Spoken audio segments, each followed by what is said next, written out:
ನಮಸ್ಕಾರ. ವಿಡಿಯೋ ನೋಡುವಂತ ಎಲ್ಲ ಆತ್ಮೀಯ ವೀಕ್ಷಕರಿಗೆ ಹಾಗೂ ನನ್ನ ಮುದ್ದು ವಿದ್ಯಾರ್ಥಿ ಬಳಗಕ್ಕೆ ಹೃದಯಪೂರ್ವಕ ಧನ್ಯವಾದಗಳನ್ನ ಹೇಳುತ್ತಾ ಇವತ್ತಿನ ವಿಡಿಯೋದಲ್ಲಿ ನಿಮಗೆ ಏನ್ ಹೇಳ್ಕೊಡ್ತಾ ಇದ್ದೀನಿ ಅಂದ್ರೆ, ಬಹಳಷ್ಟು ಜನ ಕೇಳ್ತಾ ಇದ್ರು ಸರ್, ರೇಷನ್ ಕಾರ್ಡ್ಗೆ ಅರ್ಜಿಯನ್ನ ಸಲ್ಲಿಸಬೇಕಾಗಿದೆ, ಮೊಬೈಲ್ ಫೋನ್ ನಲ್ಲೇ ಅರ್ಜಿಯನ್ನ ಸಲ್ಲಿಸಬಹುದು ಅನ್ನುವಂತಹ ವಿಧಾನವನ್ನ ನಿಮ್ಗೆ ಇವತ್ತು ಮೊಬೈಲ್ ಫೋನ್ ನಲ್ಲೇ ಮನೆಯಲ್ಲೇ ಕೂತ್ಕೊಂಡು ನೀವು ರೇಷನ್ ಕಾರ್ಡ್ಗೆ ಯಾವ ರೀತಿಯಾಗಿ ಅರ್ಜಿಯನ್ನ ಸಲ್ಲಿಸಬಹುದು ಅನ್ನುವಂತಹ ವಿಧಾನವನ್ನ ನಿಮ್ಗೆ ಸಂಪೂರ್ಣವಾಗಿ ಕಲಿಸಿಕೊಡ್ತಾ ಇದ್ದೀನಿ. ಮೊದಲಿಗೆ ನಿಮ್ಮ ಕಂಪ್ಯೂಟರ್ ಅಥವಾ ಮೊಬೈಲ್ ಫೋನ್ ಅಲ್ಲಿ ಇರುವಂತಹ ಗೂಗಲ್ ಕ್ರೋಮ್ ಅನ್ನು ಓಪನ್ ಮಾಡ್ಕೊಳ್ಳಿ.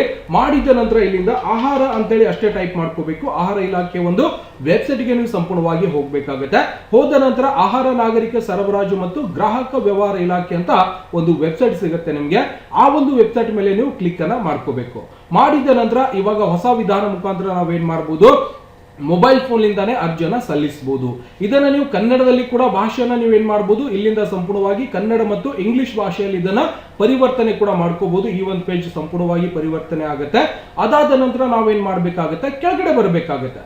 ಇವತ್ತು ರೇಷನ್ ಕಾರ್ಡಿನ ಸ್ಥಿತಿಯನ್ನ ತಿಳ್ಕೋಬೇಕಾಗಿತ್ತು ಅಂದ್ರೆ, ನೀವು ಆಲ್ರೆಡಿ ಹೊಸದಾಗಿ ರೇಷನ್ ಕಾರ್ಡ್ ಮಾಡಿಸಿದ್ದೇ ಆದಲ್ಲಿ ನಿಮ್ಮ ಒಂದು ರೇಷನ್ ಕಾರ್ಡ್ ಚಾಲು ಆಗಿದೆಯಾ ಅಥವಾ ಬಂದ್ ಆಗಿದೆ ಅನ್ನೋದನ್ನ ನೀವೇನ್ ಮಾಡಬಹುದು. ಈ ಸ್ಥಿತಿಯಲ್ಲಿ ಹೊಸ ಅಸ್ತಿತ್ವದಲ್ಲಿರುವ RC ವಿನಂತಿ ಸ್ಥಿತಿ ಕೂಡ ನೋಡಬಹುದು, ತಿದ್ದುಪಡಿ ವಿನಂತಿ ಅರ್ಜಿಯನ್ನು ಕೂಡ ನೋಡಬಹುದು.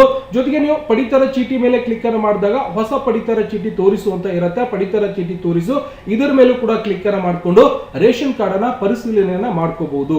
ಅದಾದ ನಂತರ ನಾವೇನ್ ಮಾಡ್ಬೇಕಾಗಿದೆ, ಇಲ್ಲ ಸರ್ ಹೊಸದಾಗಿ ಅರ್ಜಿಯನ್ನ ಸಲ್ಲಿಸಬೇಕಾಗಿತ್ತು ಅಂದ್ರೆ ಮತ್ತೆ ಇನ್ನೊಂದೇನಿರುತ್ತೆ ಅಂದ್ರೆ, ನ್ಯಾಯ ಬೆಲೆ ಅಂಗಡಿಗಳನ್ನ ಚೇಂಜ್ ಮಾಡಬೇಕಾಗಿರುತ್ತೆ. ಕೆಲವೊಬ್ರು ನಿಮ್ಗೆ ಸರಿಯಾಗಿ ರೇಷನ್ ಕೊಡ್ತಾ ಇರ್ತಾರೆ, ಕೆಲವೊಬ್ರು ಸರಿಯಾಗಿ ಕೊಡೋದಿಲ್ಲ. ಈ ರೀತಿಯಾಗಿ ಬಹಳಷ್ಟು ಜನ ಮಾಡ್ತಿರ್ತಾರೆ. ಅವಾಗ ನೀವೇನ್ ಮಾಡ್ಬೇಕು, ರೇಷನ್ ಕಾರ್ಡ್ ಅನ್ನ ಬೇರೆ ಒಂದು ಅಂಗಡಿಗೆ ನೀವು ತಗೊಂಡು ಹೋಗ್ಬೇಕು ಅಂದ್ರೆ ನ್ಯಾಯ ಬೆಲೆ ಅಂಗಡಿ ಒಳಗೂ ಕೂಡ ನೀವೇನ್ ಮಾಡಬಹುದು, ಬದಲಾವಣೆಯನ್ನ ಸಂಪೂರ್ಣವಾಗಿ ಮಾಡ್ಕೋಬಹುದು. ಗೊತ್ತಾಗಿದೆ? DBT ಸ್ಥಿತಿ ಒಳಗೂ ಕೂಡ ಹೋಗಿ ನೀವೇನ್ ಮಾಡಬಹುದು, ಹಣದ ವ್ಯವಹಾರ ಈಗಂದ್ರೂ ರೊಕ್ಕ ಬರೋದಿಲ್ಲ, ತಲೆ ಕೆಡಿಸ್ಕೋಬೇಡಿ. ತಿದ್ದುಪಡಿ ವಿನಂತಿ ಒಳಗ ಬೆಂಗಳೂರು ವಿಭಾಗ, ಮೈಸೂರು ವಿಭಾಗ, ಕಲಬುರಗಿ ವಿಭಾಗ ಅಂದ್ರೆ ನೀವು ಚೆಕ್ ಮಾಡ್ಕೋಬಹುದು ಯಾವ ವಿಭಾಗದಲ್ಲಿ ನಿಮ್ಮ ರೇಷನ್ ಕಾರ್ಡ್ ಇರುತ್ತೆ, ನೀವು ಯಾವ ವಿಭಾಗದವರು ಇದ್ದೀರಿ ಅದನ್ನ ನೀವು ಚೆಕ್ ಮಾಡ್ಕೋಬಹುದು. ಓಕೆನಾ? ಈಗ ನಾವೇನ್ ಮಾಡ್ತಾ ಇದೀವಿ, ಉತ್ತರ ಕರ್ನಾಟಕದವರು ಇದ್ರು ಅಂದ್ರೆ ನಾವು ಕಲಬುರಗಿ ವಿಭಾಗ ಅಂತ ಪರಿಶೀಲನೆ ಮಾಡ್ಕೋಬಹುದು, ಮೈಸೂರು ವಿಭಾಗ ಅಂತ ಪರಿಶೀಲನೆ ಮಾಡಬಹುದು, ಬೆಂಗಳೂರು ವಿಭಾಗ ಅಂತ ನೋಡಬಹುದು. ತಿದ್ದುಪಡಿ ವಿನಂತಿ ಮೇಲೆ ಕೂಡ ಕ್ಲಿಕ್ ಮಾಡಿದಾಗ ಸರಿಯಾಗಿ ಈ ರೀತಿಯಾಗಿ ಬಂದಿರುತ್ತೆ. ಇಲ್ಲ ಅಂದ್ರೆ, ಇಲ್ಲ ಸರ್ ನಾವು ಹೊಸದಾಗಿ ಅರ್ಜಿಯನ್ನ ಸಲ್ಲಿಸಬೇಕಾಗಿತ್ತು ಅಂದ್ರೆ ಕೆಳಗಡೆ ಬರಬೇಕು.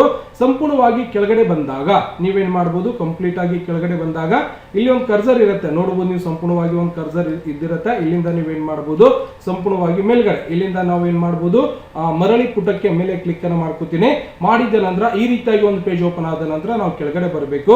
ಕೆಳಗಡೆ ಸಂಪೂರ್ಣವಾಗಿ ಬಂದಾಗ ಇಲ್ಲೇನು ಹೇಳ್ಕೊಡ್ತಾರೆ ಅಂದ್ರೆ, ಇಲ್ಲಿ ನೋಡಬಹುದು ಪಬ್ಲಿಕ್ ಯೂಸರ್ ಅಂತ ಕೊಟ್ಟಿರ್ತಾರೆ.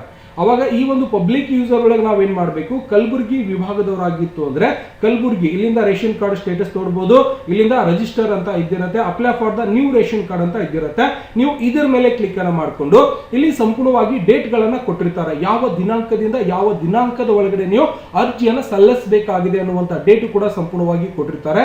ಈ ಒಂದು ದಿನಾಂಕದ ಒಳಗಡೆ ನೀವೇನ್ ಮಾಡ್ಬೇಕಾಗತ್ತೆ, ಅರ್ಜಿಯನ್ನ ಸಂಪೂರ್ಣವಾಗಿ ಸಲ್ಲಿಸಬೇಕಾಗುತ್ತೆ. ಇಲ್ಲಿ ಹೇಳ್ಬೋದು, ಹೊಸ ಪಡಿತರ ಚೀಟಿ ಸ್ವೀಕೃತ ತಾತ್ಕಾಲಿಕವಾಗಿ ಸ್ಥಗಿತಗೊಳ್ಳಲಾಗಿದೆ. ಇದು ಇವತ್ತು ಬಂದಾಗಿರ್ಬೋದು ಅಥವಾ ಈ ಒಂದು ಡೇಟಿನ ಒಳಗಡೆ ನೀವೇನ್ ಮಾಡಬಹುದು, 4/10/2025 31/3/2026 ಒಳಗಡೆ ಅಂದ್ರೆ 10 ಗಂಟೆಯಿಂದ 5 ಗಂಟೆ ಒಳಗಡೆ. ಈಗ ಸುಮಾರು ನಾನು ವಿಡಿಯೋ ಮಾಡ್ತಾ ಇದ್ದೀನಿ, ಸುಮಾರು 6 ಗಂಟೆ ಆಗಿದೆ. ಇದಕ್ಕಿಂತ ಮುಂಚೆ ನಾವು ವಿಡಿಯೋನ ಮಾಡಿದ್ರೆ ನಿಮಗೆ ಸಂಪೂರ್ಣವಾಗಿ ಈ ಒಂದು ಅಪ್ಲಿಕೇಶನ್ ಹಾಕುವಂತ ಒಂದು ಲಿಂಕ್ ಕೂಡ ಇಲ್ಲೇ ಸಂಪೂರ್ಣವಾಗಿ ಓಪನ್ ಆಗ್ಬಿಡ್ತಿದ್ದು. ನೀವು ಇವಾಗ ಅಪ್ಲಿಕೇಶನ್ ಈ ಒಂದು ವಿಡಿಯೋ ನೋಡ್ತಾ ಇದ್ದೀರಿ, ನಾಳೆ ದಿನ 10 ಗಂಟೆ ನಂತರ ನೀವೇನ್ ಮಾಡಬೇಕು, ಈ ಒಂದು ಪೇಜ್ ಅನ್ನು ಓಪನ್ ಮಾಡಿಕೊಂಡು ಇಲ್ಲಿ ಲಿಂಕ್ ಕೂಡ ಓಪನ್ ಆಗುತ್ತೆ. ಆ ಒಂದು ಲಿಂಕಿನ ಒಳಗಡೆ ನೀವೇನ್ ಮಾಡ್ಬೇಕಪ್ಪ ಅಂದ್ರೆ ಅಪ್ಲಿಕೇಶನ್ ಅನ್ನ ಸಂಪೂರ್ಣವಾಗಿ ಸಲ್ಲಿಸಬಹುದು. ಗೊತ್ತಾಗ್ತಿದ್ಯಾ? ದಯವಿಟ್ಟು ಮತ್ತೆ ಇದರಲ್ಲಿ ಮತ್ತೆ ನಾವು ಬೇರೆ ಏನಾದ್ರು ನೋಡಬಹುದು ಅಂದ್ರೆ, ನೀವು ಬೇರೆ ಬೇರೆ ಮೈಸೂರು ವಿಭಾಗ ಆಗಿರ್ಬೋದು, ರೇಷನ್ ಕಾರ್ಡ್ ಸ್ಟೇಟಸ್ ನೋಡಬಹುದು. Ration card for the correction ಅಂತ ಬಂದಿರುತ್ತೆ. ತಿದ್ದುಪಡಿ ಮಾಡಬೇಕಾಗಿತ್ತು ಅಂದ್ರೂ ಕೂಡ ಈ ಒಂದು ಟೈಮಿನ 5 ಗಂಟೆ ಆಗಿದೆ, 6 ಗಂಟೆ ಆಗಿದೆ ಇವಾಗ ಟೈಮ್. 5 ಗಂಟೆ ಒಳಗಡೆ ನೀವೇನ್ ಮಾಡಬಹುದು, ರೇಷನ್ ಕಾರ್ಡ್ಗೆ ತಿದ್ದುಪಡಿ ಕೂಡ ನೀವು ಸಂಪೂರ್ಣವಾಗಿ ಮಾಡ್ಕೋಬಹುದು. ಒಂದು ಲಿಂಕ್ ಬಂದಿರುತ್ತೆ, ಆ ಒಂದು ಲಿಂಕ್ ಮೇಲೆ ಕ್ಲಿಕ್ ಅನ್ನ ಮಾಡಿಕೊಂಡು ನೀವು ಮನೆಯಲ್ಲೇ ಕೂತ್ಕೊಂಡು ರೇಷನ್ ಕಾರ್ಡ್ ಅನ್ನ ತಿದ್ದುಪಡಿ ಮಾಡಬಹುದು. ನೀವು ಮನೆಯಲ್ಲೇ ಕೂತ್ಕೊಂಡು ರೇಷನ್ ಕಾರ್ಡ್ ಅನ್ನ ಸಂಪೂರ್ಣವಾಗಿ ಈ ಒಂದು ಸ್ಟೇಟಸ್ ಕೂಡ ಸಂಪೂರ್ಣವಾಗಿ ರೇಷನ್ ಕಾರ್ಡಿನ ಸ್ಟೇಟಸ್ ಕೂಡ ಸಂಪೂರ್ಣವಾಗಿ ನೋಡಬಹುದು. ಹೊಸ ಪಡಿತರ ಚೀಟಿ ಸಲ್ಲಿಸಲಾದ ಅರ್ಜಿ ಸ್ಥಿತಿ ಕೂಡ ಸಂಪೂರ್ಣವಾಗಿ ಇಲ್ಲಿಂದ ಚೆಕ್ ಮಾಡ್ಕೋಬಹುದು.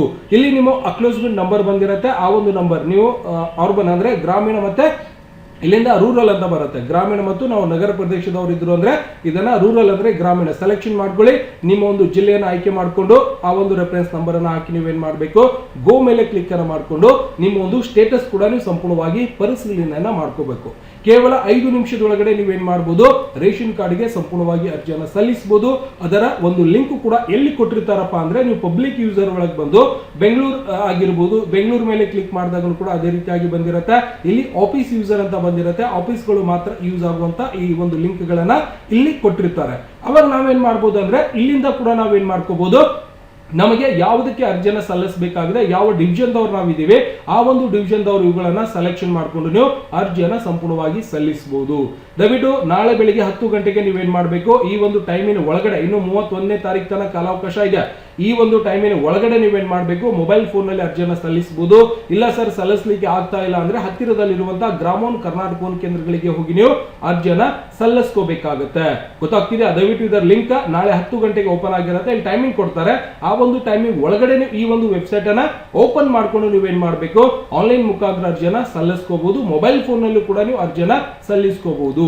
ದಯವಿಟ್ಟು ಬಹಳಷ್ಟು ಜನ ಕೇಳ್ತಾ ಇದ್ರು, ಹೊಸದಾಗಿ ಅರ್ಜಿಯನ್ನ ಸಲ್ಲಿಸಬೇಕಾಗಿದೆ ಸರ್, ಯಾವ ರೀತಿಯಾಗಿ ಸಲ್ಲಿಸಬೇಕು, ನಾವು ಕೂಡ ಸಲ್ಲಿಸಬಹುದು ಅನ್ನುವಂತ ವಿಧಾನವನ್ನ ನಿಮ್ಗೆ ಸಂಪೂರ್ಣವಾಗಿ ತೋರಿಸಿಕೊಟ್ಟಿದ್ದೀನಿ. ಇಲ್ಲಿ ಸಾಕಷ್ಟು ವಿಧಾನಗಳು ಕೂಡ ಕೊಟ್ಟಿರ್ತಾರೆ, ಎಲ್ಲವನ್ನು ಕೂಡ ನೀವು ಸಂಪೂರ್ಣವಾಗಿ ನೋಡಬಹುದು. ಏಜೆನ್ಸಿ ಅವರು ಕೂಡ ಇಲ್ಲಿ ಓಪನ್ ಮಾಡ್ಲಿಕ್ಕೆ ಅವಕಾಶ ಇದ್ದಿರುತ್ತೆ, ಬೆಂಗಳೂರದವರು ಕೂಡ ಓಪನ್ ಮಾಡಬಹುದು.